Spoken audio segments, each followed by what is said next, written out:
Hello, everybody, and welcome back to my channel. First off, I'd like to say I'm sorry. It has taken me quite a while to update the next chapter, but life gets in the way of living, that's for sure. So let's go ahead and recap. Let's recap in general. Okay, so Harry Potter lives in a cupboard under the stairs with his evil stepmother and stepsisters, Uncle Vernon, Aunt Petunia, and Dudley, Dursleys, worst of all. And think about living like that. He's probably underfed. He's never received any sort of kindness from anybody. And then, whoa, Hagrid. This is why Hagrid and Harry's relationship is just so fantastic, because Hagrid is the first person to pretty much give him everything that he's ever received in his life positively. Positive feedback. He wished him a happy birthday. I mean, how many times do you think that's actually happened? Brought him his first birthday cake, probably. I mean, obviously, if he's never had a birthday or anything like that. He stood up for him and protected him when the Dursleys tried to talk trash about him, and he is like the one person who finally gives Harry the thing he wants the most, is just his letter, the letter that Uncle Vernon has been literally insanely running away from. And then not only that, Hagrid throws his coat over him while he's sleeping. Like, Hagrid is his first everything. Anyways, so let's move on to chapter 5, Diagon Alley. Harry woke early the next morning. Although he could tell it was daylight, he kept his eyes shut tight. It was a dream, he told himself firmly. I dreamed a giant called Hagrid came to tell me I was going to school for wizards. When I open my eyes, I'll be at home in my cupboard. There was a sudden loud tapping noise, and there's Aunt Petunia knocking on the door, Harry thought, his heart sinking, but he still didn't open his eyes.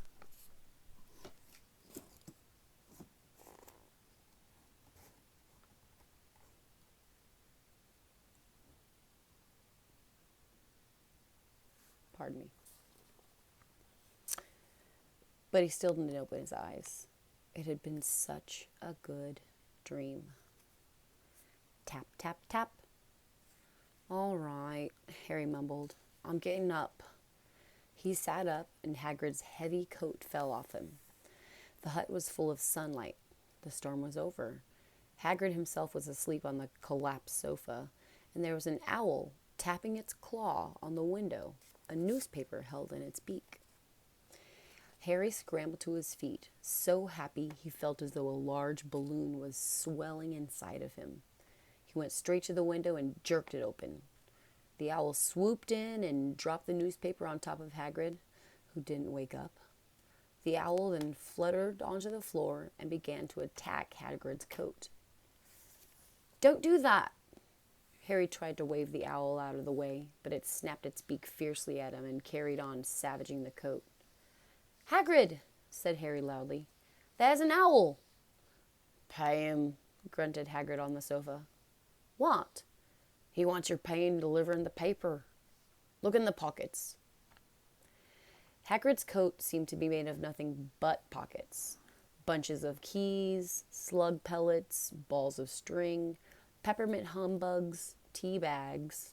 Finally, Harry pulled out a handful of strange-looking coins.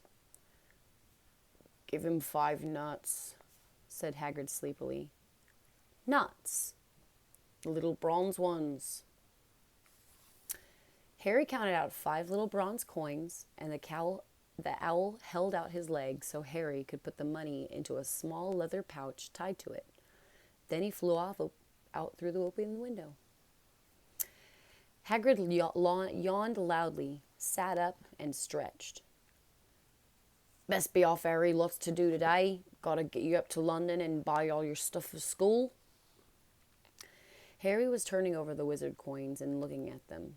He had just thought of something that made him feel as though the happy balloon inside of him had got a puncture. Hagrid. Said Hagrid, who was pulling on his huge boots. I haven't got any money, and you heard Uncle Vernon last night. He won't pay for me to go and learn magic. Don't worry about that, said Hagrid, standing up and scratching his head. Do you think your parents wouldn't leave you with anything? But if their house was destroyed, they didn't keep their gold in their house, boy. Nah, first stop for us is Gringotts, Wizard and Bank. Have a sausage, they're not bad cold. And I wouldn't have said no to a bit of your birthday cake neither. Wizards have banks. Just the one, Gringotts, run by goblins. Harry dropped the bit of sausage he was holding. Goblins? Yeah, so you'd be mad to try and rob it. I'll tell you that. Never mess with goblins, Harry.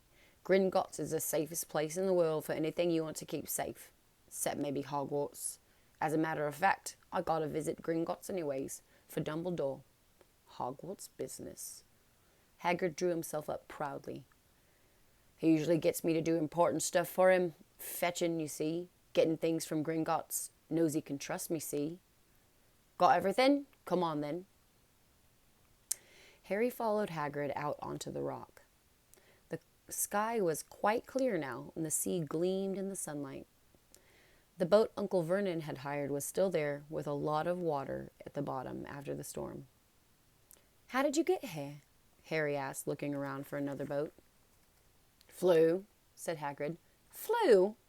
Yeah, but we got to go back in this. Not supposed to use magic now that I've got you. They settled down in the boat, Harry still staring at Hagrid, trying to imagine him flying. Seems a shame to row, though, said Hagrid, giving Harry another one of his sideways looks. If I was to speed things up a bit, would you mind not mentioning it at Hogwarts? Of course not, said Harry, eager to see more magic.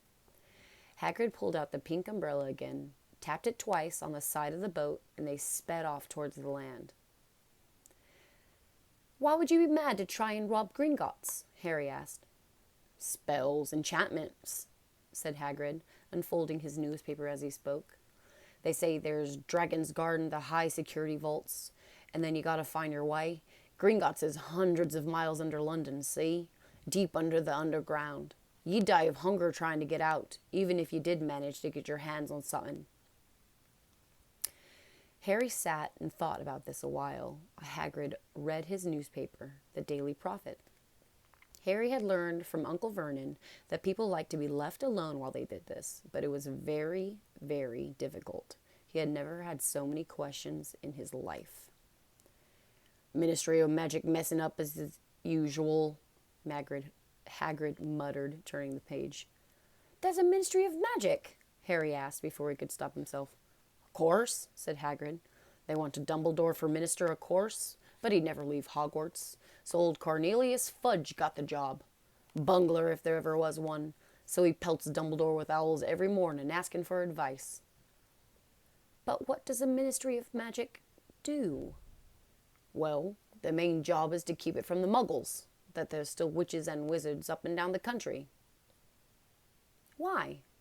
Why? Blimey, everyone be wanting magic solutions to their problems. Nah, we're best left alone. At this moment, the boat bumped gently into the harbor wall. Hagrid folded up his newspaper, and they clambered up the stone steps onto the street. Passers-by stared a lot at Hagrid as they walked through the little town to the station. Harry couldn't blame them. Not only was Hagrid twice as tall as anyone else, he kept pointing at perfectly ordinary things like parking meters and saying loudly, See that, Harry? The things these muggles dream up, eh? Hagrid, said Harry, panting a bit as he ran to keep up. Did you say there were dragons at Gringotts? Well, so they say, said Hagrid. Crikey, I'd like a dragon. You'd like one? Wanted one ever since I was a kid. Here we go. They had reached the station. There was a train to London in 5 minutes' time. Hagrid, who didn't understand muggle money, as he called it, gave the bills to Harry so he could buy their tickets. People started staring more than ever on the train. Hagrid took up 2 seats and sat knitting what looked like a canary yellow circus tent. Still got your letter, Harry? He asked as he counted stitches. Harry took the parchment envelope out of his pocket. Good, said Hagrid. There's a list of everything you need there. Harry unfolded a second piece of paper he hadn't noticed the night before, and it read, Hogwarts School of Witchcraft and Wizardry. Uniform. First-year students will require 1. 3 sets of plain work robes in black. 2.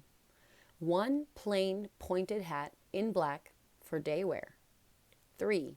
1 pair of protective gloves, dragon hide or similar. 4. 1 winter cloak in black with silver fastenings. Please note that all pupils' clothes should carry name tags. Course books. All students should have a copy of each of the following. The Standard Book of Spells, Grade 1, by Miranda Goshawk. A History of Magic, by Bathilda Bagshot. Magical Theory, by Adalbert Waffling. A Beginner's Guide to Transfiguration, by Emmerich Switch. 1,000 Magical Herbs and Fungi, by Philidia Spore. Magical Drafts and Potions, by Arsenius Jigger. Fantastic Beasts and Where to Find Them, by Newt Scamander. The Dark Forces, A Guide to Self-Protection, by Quentin Trimble. Other equipment. 1 wand, 1 cauldron, pewter, standard size 2, 1 set glass or crystal phials, 1 telescope, 1 set of brass scales. Students may also bring an owl or a cat or a toad. Parents are reminded that first years are not allowed their own broomsticks. Can we buy all this in London? Harry wondered aloud. If you know where to go, said Hagrid. Harry had never been to London before. Although Hagrid seemed to know where he was going, he was obviously not used to getting there in an ordinary way. He got stuck in the ticket barrier in the underground and complained loudly that the seats were too small and the trains too slow. I don't know how the Muggles manage without magic, he said as they climbed a broken-down escalator that had led up to a bustling road lined with shops. Hagrid was so huge that he parted the crowd easily. All Harry had to do was keep close behind him. They passed bookshops and music stores, hamburger restaurants and cinemas, but nowhere that looked like as if it would sell you a magic wand. This was just an ordinary street full of ordinary people. Could there really be piles of wizard gold buried miles beneath them? Were there really shops that sold spellbooks and broomsticks? Might this not all be some huge joke that the Dursleys had cooked up? If Harry hadn't known that the Dursley had no sense of humor, he might have thought so. Yet, somehow, even though everything Hagrid has told him so far was unbelievable, Harry couldn't help trusting him. This is it, said Hagrid, coming to a halt. The Leaky Cauldron. It's a famous place. It was a tiny, grubby-looking pub. If Hagrid had pointed it out, Harry wouldn't even have noticed it was there. The people hurrying by didn't glance at it. Their eyes slid from the big bookshop on one side to the record shop on the other, as if they couldn't see the Leaky Cauldron at all. In fact, Harry had the most peculiar feeling that only he and Hagrid could see it. Before he could mention this, Hagrid had steered him inside. For a famous place, it was very dark and shabby. A few old women were sitting in a corner, drinking tiny glasses of sherry. One of them was smoking a long pipe. A little man in a top hat was talking to the old bartender, who was quite bald and looked like a toothless walnut. The low buzz of chatter stopped when they walked in. Everyone seemed to know Hagrid. They waved and smiled at him, and the bartender reached for a glass, saying, "The usual, Hagrid." "Can't, Tom. I'm on Hogwarts business," said Hagrid, clapping his great hand on Harry's shoulder and making Harry's knees buckle. "Good Lord," said the bartender, peering at Harry. Can this be?" The leaky cauldron had suddenly gone completely still and silent. "Bless my soul," whispered the old bartender. "Harry Potter. What an honor."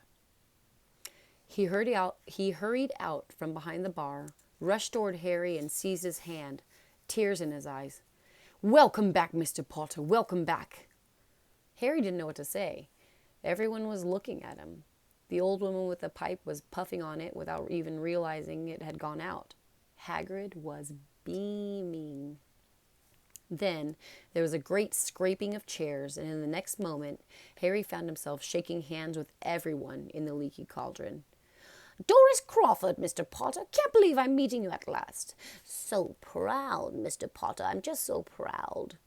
Always wanted to shake your hand. I'm all aflutter. Delighted, Mr. Potter. Just can't tell you. Diggle's the name. Daedalus Diggle." "I've seen you before," said Harry, as Daedalus Diggle's top hat fell off in excitement. "You bowed to me once in a shop." "He remembers!" cried Daedalus Diggle, looking around at everyone. "Did you hear that? He remembers me!" Harry shook hands again and again. Doris Crawford kept coming back for more. A pale young man made his way forward, very nervously. One of his eyes was twitching. "Professor Quirrell," said Hagrid. "Harry, Professor Quirrell will be one of your teachers at Hogwarts." "Potter?" stammered Professor Quirrell, grasping Harry's hand. "Can't tell you how pleased I am to meet you." "What sort of magic do you teach, Professor Quirrell?" Defensive, it's the dark arts," muttered Professor Quirrell, as though he'd rather not think about it.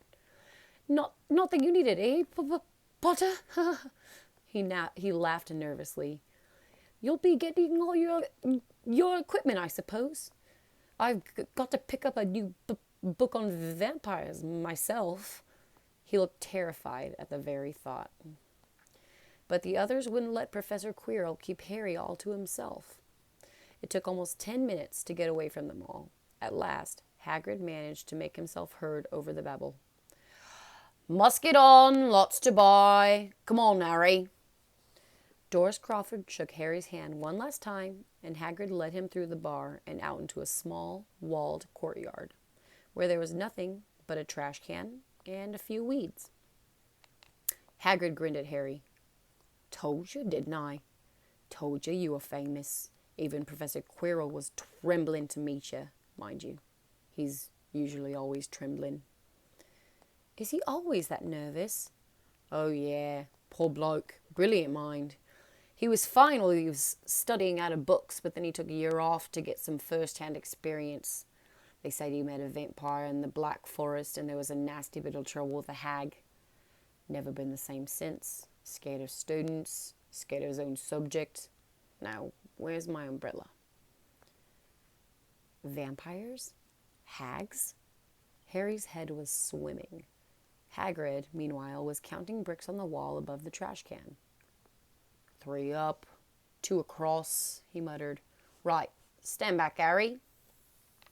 He tapped the wall 3 times with the point of his umbrella. The brick he had touched quivered. It wiggled. In the middle, a small hole appeared. It grew wider and wider.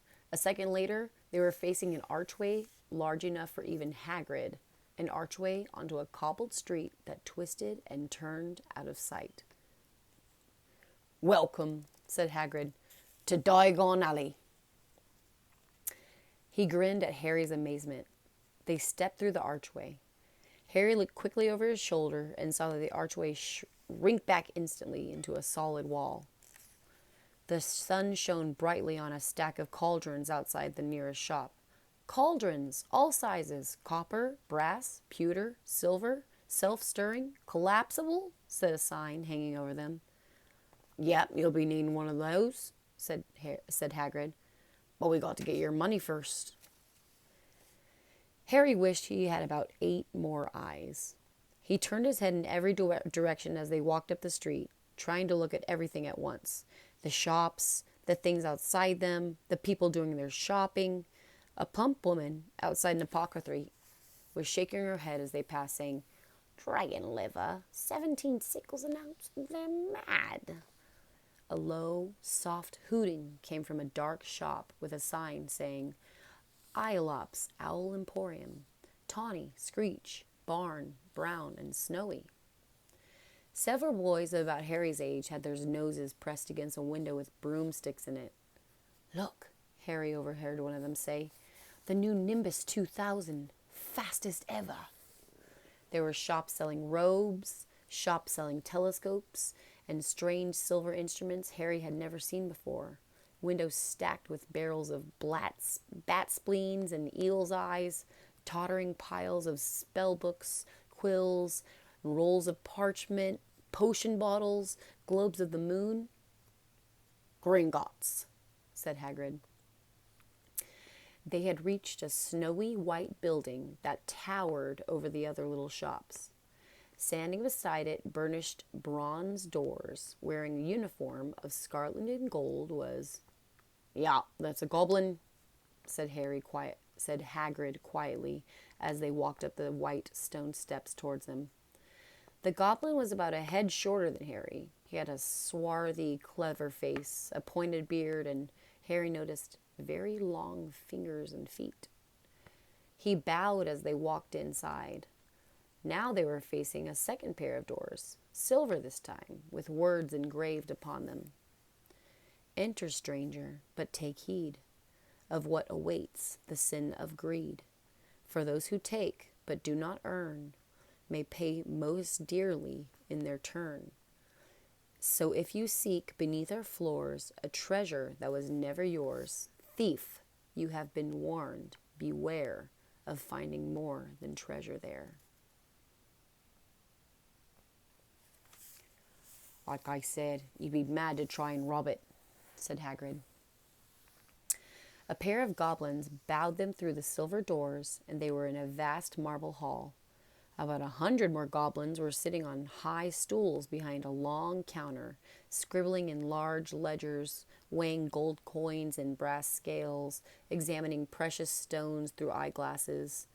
There were too many doors to count, leading off the hall, and yet more goblins were showing people in and out of these. Hagrid and Harry made for the counter. "Morning," said Hagrid to the free goblin. "We've come to take some money out of Mr. Harry Potter's safe." "Do you have his key, sir?" "Oh, I've got it here somewhere," said Hagrid. And he started emptying his pockets onto the counter, scattering a handful of moldy dog biscuits over the goblin's book of numbers.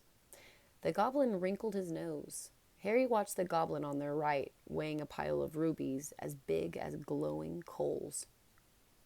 "Got it," said Hagrid at last, holding up a tiny gold key. The goblin looked at it closely. "That seems to be in order." "And I also got a letter here from Professor Dumbledore," said Hagrid importantly, throwing out his chest. "It's about the you-know-what in Vault 713. The goblin read the letter carefully. "Very well," he said, handing it back to Hagrid. I will have someone take you down to both vaults." "Griphook!" Griphook was yet another goblin. Once Hagrid had crammed all the dog biscuits back inside the pockets, he and Harry followed Griphook toward one of the doors leading off the halls. "What's the you-know-what in Vault 713? Harry asked. "Can't tell you that," said Hagrid mysteriously. "Very secret Hogwarts business. Dumbledore's trusted me more than my job's worth, I'll tell you that." Griphook held the door open for them. Harry, who expected more marble, was surprised. There was a narrow stone passageway lit with flaming torches. It sloped steeply downward, and there was a little railway tracks on the floor. Griphook whistled, and a small cart came hurtling up the tracks towards them. They climbed in, Hagrid with some difficulty, and were off. At first, they just hurtled through a maze of twisting passages. Harry tried to remember left, right, left, middle fork, right, left. But it was impossible. The rattling cart seemed to know what was going on in its own way because Griphook wasn't steering. Harry's eyes stung as the cold air rushed past them, but he kept them wide open. Once, he thought he saw a burst of fire at the end of a passage and twisted around to see if it was a dragon, but too late. They plunged even deeper in, passing an underground lake where huge stalactites and stalagmites grew from the ceiling. "I never know," Harry called to Hagrid over the noise of the cart. "What's the difference between a stalagmite and a stalactite?" "Stalagmite's got a name in it," said Hagrid. "And don't ask me any more questions just now. I think I'm going to be sick."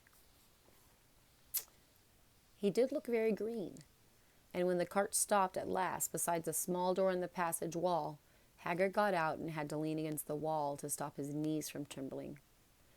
Griphook unlocked the first door. A lot of green smoke came billowing out, and as it cleared, Harry gasped. Inside were mounds of gold coins, columns of silver, heaps of little brown nuts. "All yours," smiled Hagrid. All Harry's. It was incredible. The Dursleys couldn't have known about this, or they'd have had it faster than a blink of an eye. How often had they complained how much Harry cost them to keep, and all the time there had been a small fortune belonging to him buried deep under London. Hagrid helped Harry pile some of it into a bag. "The gold ones are galleons," he explained. 17 silver sickles to a galleon and 29 nuts to a sickle. It's easy enough. Right, that should be enough for a couple of terms. We'll keep the rest safe for you." He turned to Griphook. "Vault 713 now, please. And can we move more slowly?" "One speed only," said Griphook. They were going even deeper now and gathering speed. The air became colder and colder as they hurtled around tight corners.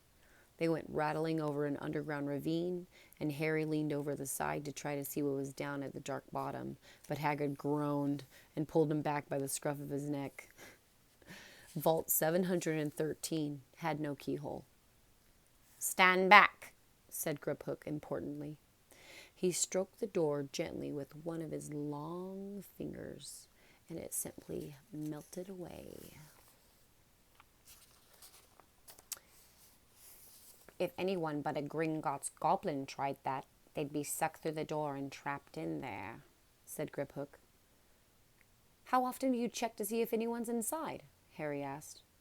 "About once every 10 years, Griphook said with a rather nasty grin. Something really extraordinary had to be inside this top security vault, Harry was sure, and he leaned forward eagerly, expecting to see fabulous jewels at the very least. But at first he thought it was empty. Then he noticed a grubby little package wrapped in brown paper lying on the floor. Hagrid picked it up, tucked it deep into his coat. Harry longed to know what it was, but knew better than to ask. "Come on, back in this infernal cart and don't talk to me on the way back. It's best if I keep me mouth shut," said Hagrid. One wild cart ride later, they stood blinking in the sunlight outside Gringotts. Harry didn't know where to run first now that he had a bag full of money. He didn't know how many galleons there were to a pound to know that he was holding more money than he'd had in his whole life. Maybe more money than even Dudley had ever had. "Might as well get your uniform," said Hagrid, nodding toward Madame Milkin's robes for all occasions. "Listen, Harry, would you mind if I slipped off to pick me up at the Leaky Cauldron? I hate them Gringotts carts." He did still look a bit sick, so Harry entered Madame Milken's shop alone, feeling nervous. Madame Milken was a squat, smiling witch, dressed in all mauve. "Hogwarts, dear," she said, when Harry started to speak. "Got the lot here. Another young man being fitted up just now, in fact." In the back of the shop, a boy with a pale, pointed face was standing on a footstool, while a second witch pinned up his long black robes. Madame Milken stood Harry on the stool next to him, slipped a long robe over his head, and began to pin it in all the right lengths. "Hello," said the boy. "Hogwarts too?" "Yes," said Harry. "My father's next door buying my books, and mother's up at the street looking at wands," said the boy. He had a bored, drawling voice. "Then I'm going to drag them off to look at racing brooms. I don't see why first years can't have their own. I think I'll bully father into getting me one, and I'll smuggle it in somehow." Harry was strongly reminded of Dudley. "Have you got your own broom?" the boy went on.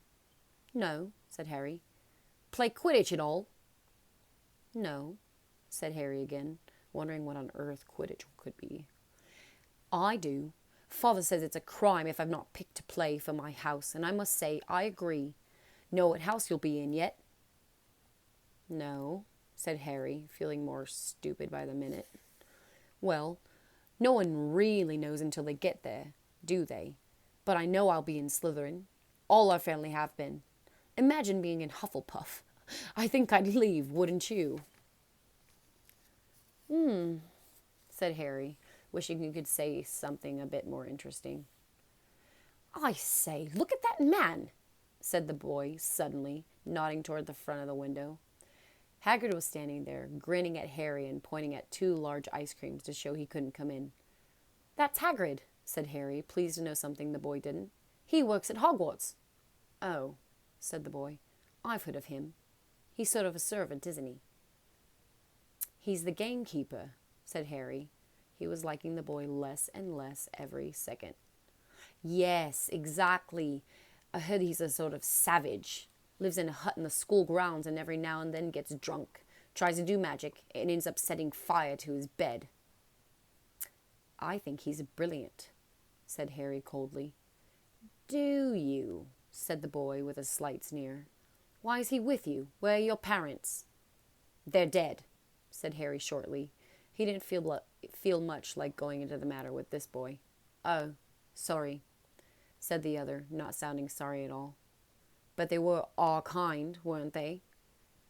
"They were a witch and wizard, if that's what you mean." "I really don't think that they should let the other sort in, do you? They're just not the same. They've never been brought up to know our ways. Some of them have never even heard of Hogwarts until they got the letter. Imagine. I think they should just keep it the old wizarding families.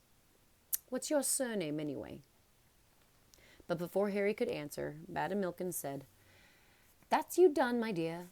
And Harry, not sorry for an excuse to stop talking to the boy, hopped down from the footstool. "Well, I'll see you at Hogwarts, I suppose," said the drawling boy. Harry was rather quiet as he ate the ice cream Hagrid had brought him, chocolate and raspberry with chopped nuts. "What's up?" said Hagrid. "Nothing," Harry lied.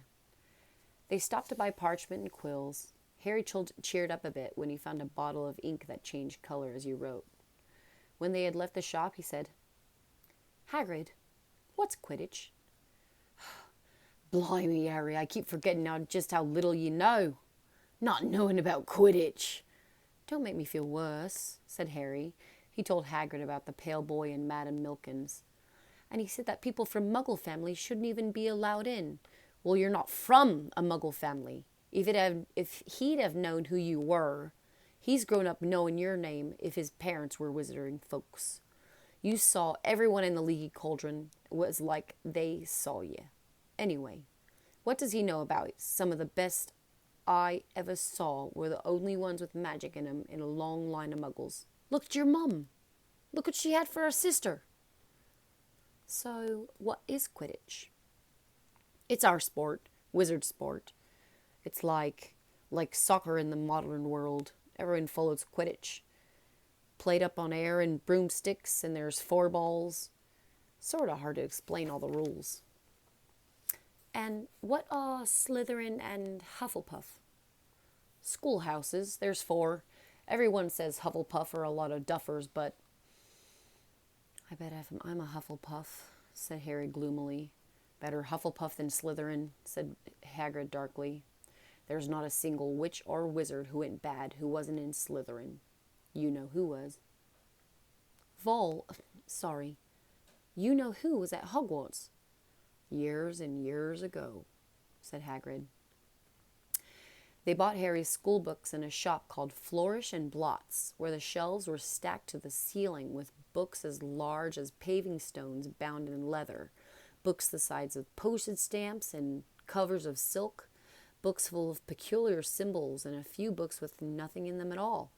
Even Dudley, who never read anything, who would have been wild to get his hands on some of these. Hagrid almost had to drag Harry away from curses and counter-curses. Bewitch your friends and befuddle your enemies with the latest revenges, hair loss, jelly legs, tongue-tying, and much, much more. By Professor Vindictus Viridian. I was trying to find out how to curse Dudley. I'm not saying that's not a good idea, but you're not to use your magic in the Muggle world except in very special circumstances, said Hagrid. And anyway, you couldn't work out any of the curses yet. You'll need a lot more studying before you get to that level. Hagrid wouldn't let Harry buy a solid gold cauldron either. It says pewter on your list. But they got a nice set of scales for weighing potion ingredients and a collapsible brass telescope. Then they visit the apothecary, which was fascinating enough to make up for its horrible smell, a mixture of bad eggs and rotted cabbages. Barrels of slimy stuff stood on the floor. Jars of herbs, dried roots, and bright powders lined the walls. Bundles of feathers, strings of fangs, and snarled claws hung from the ceiling. While Hagrid asked the man behind the counter for a supply of some basic potion ingredients for Harry, Harry himself examined silver unicorn horns at 21 galleons each, and a minuscule, glittery black beetle eye, 5 nuts a scoop. Outside the apothecary, Hagrid checked Harry's list again. Just your one left. Oh yeah, and I still haven't gotten your birthday present. Harry felt himself go red. You don't have to. I know I don't have to. Tell you what, I'll get your animal. Not a toad. Toads went out of fashion years ago. You'd be laughed at. And I don't like cats. They make me sneeze. I'll get you an owl. All the kids want owls. They're dead useful. Carry your mail and everything. 20 minutes later, they left Aloud's Owl Emporium with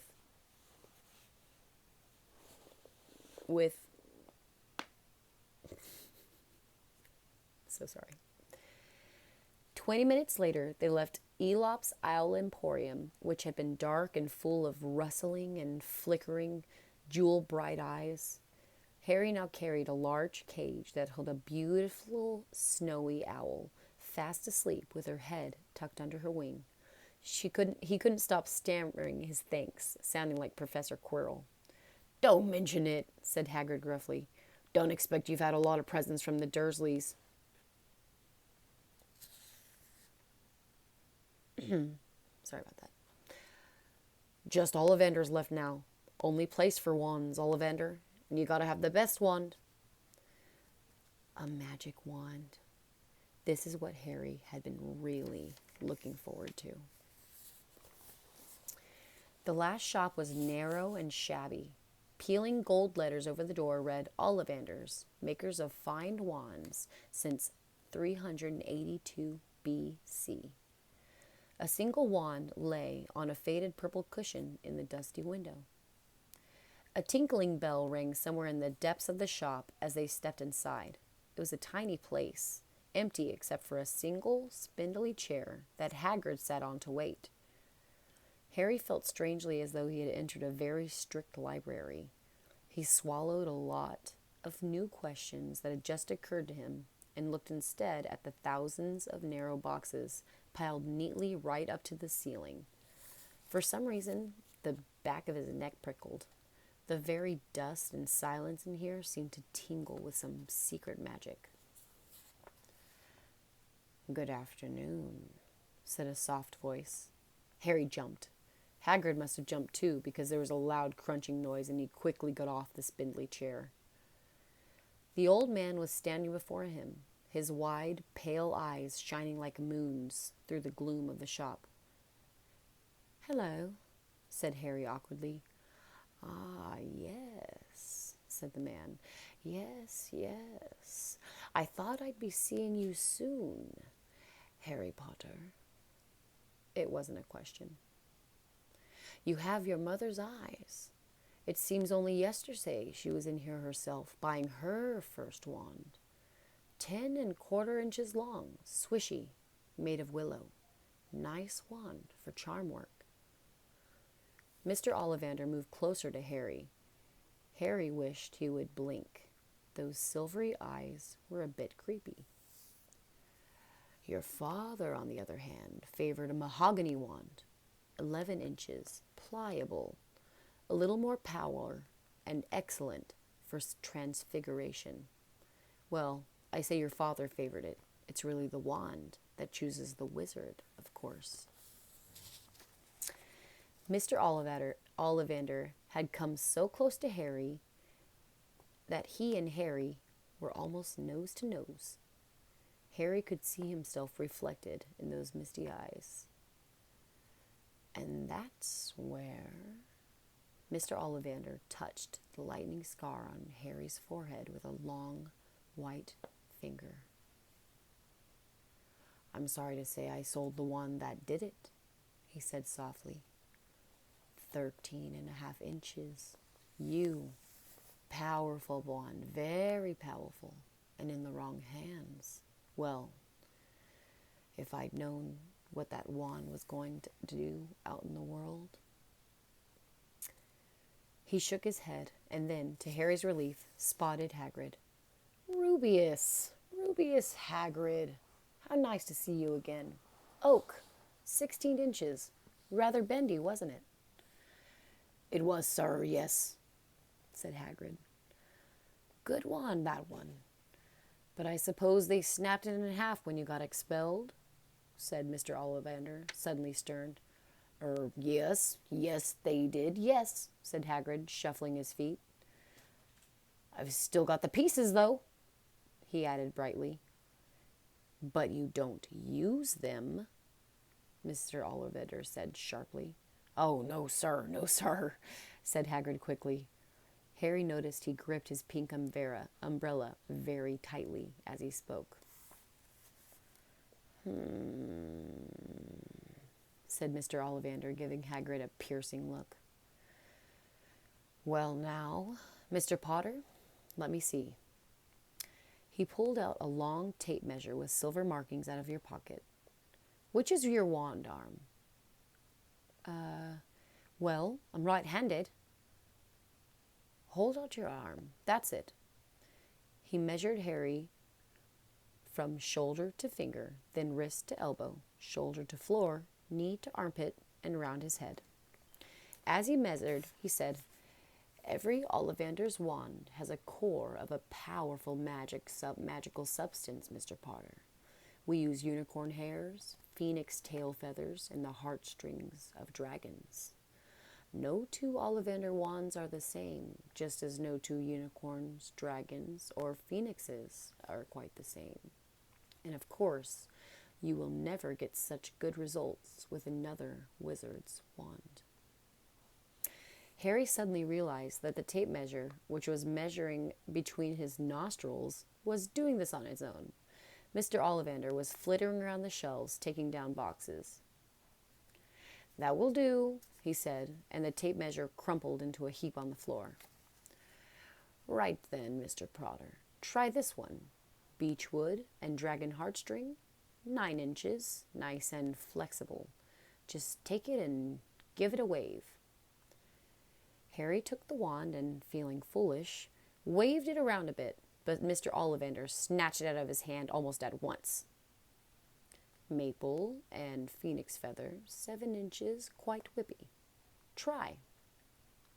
Harry tried, but he had hardly raised his hand when it, too, was snatched back by Mr. Ollivander. No, no, no, no, here. Ebony and unicorn hair, 8.5 inches, springy. Go on, try it out. Harry tried and tried. He had no idea what Mr. Ollivander was waiting for. The pile of tried wands was mounting higher and higher on the spindly chair, but the more wands Mr. Ollivander pulled from the shelves, the happier he seemed to become. Tricky customer, eh? Not to worry. We'll find the perfect match here somewhere. I wonder now. Yes, why not? Unusual combination. Holly and phoenix feather, 11 inches, nice and supple. Harry took the wand. He felt a sudden warmth in his fingers. He raised the wand above his head, brought it down swishing through the dusty air, and a stream of red and gold sparks shot from the end like a firework, throwing dancing spots of light onto the walls. Hagrid whooped and clapped, and Mr. Ollivander cried, "Oh, bravo! Yes, indeed! Oh, very good!" Well, well, well. How curious. How very curious. He put Harry's wand back into its box and wrapped it in brown paper, still muttering, "Curious. Curious." "Sorry," said Harry, "but what's curious?" Mr. Ollivander fixed Harry with a pale stare. "I remember every wand I've ever sold, Mr. Potter. Every single wand. It so happens that the phoenix whose tail feather is in your wand gave another feather. Just one feather. It is very curious indeed that you should be destined for this wand when its brother gave you that scar." Harry swallowed. "Yes, 13.5 inches. You. Curious indeed how these things happen. The wand chooses the wizard, remember. I think we must expect great things from you, Mr. Potter. After all, he who must not be named did great things. Terrible, yes, but great." Harry shivered. He wasn't sure he liked Mr. Ollivander too much. He paid 7 gold galleons for his wand, and Mr. Ollivander bowed them from the shop. The late afternoon sun hung low in the sky as Harry and Hagrid made their way back down Diagon Alley, back through the brick wall, back through the leaky cauldron, now empty. Harry didn't speak at all as they walked down the road. He didn't even notice how much people were gawking at them on the underground, laden as they were with their funny-shaped packages and the snowy owl asleep in its cage on Harry's lap. Up another escalator, out into Paddington Station. Harry only realized where they were when Hagrid tapped him on the shoulder. Got time for a bite to eat before your train leaves," he said. He bought Harry a hamburger, and they sat down on plastic seats to eat them. Harry kept looking around. Everything looked so strange somehow. "You all right, Harry? You're very quiet," said Hagrid. Harry wasn't sure he could explain. He just had the best birthday of his life, and yet he chewed his hamburger, trying to find the words. "Everyone thinks I'm special," he said at last. "All those people in the leaky cauldron, Professor Quirrell, Mr. Ollivander. But I don't know anything about magic at all. How could they expect great things? I'm famous and I can't even remember what I'm famous for. I don't know what happened when the night my parents died." Hagrid leaned across the table. Behind the wild beard and eyebrows, he wore a very kind smile. "Don't you worry, Harry. You'll learn fast enough. Everyone starts at the beginning of Hogwarts, and you'll be just fine. Just be yourself. I know it's hard. You've been singled out, and that's always hard. But you'll have a great time at Hogwarts. I did. Still do, as a matter of fact." Hagrid helped Harry on the train that would take him back to the Dursleys, then handed him an envelope. "Your ticket for Hogwarts," he said. "1st of September, King's Cross. It's all on your ticket. Any problem with the Dursleys, and send me a letter with your owl. She'll know where to find me." "See you soon, Harry." The train pulled out of the station. Harry wanted to watch Hagrid until he was out of sight. He rose in his seat and pressed his nose against the window, but he blinked, and Hagrid had gone.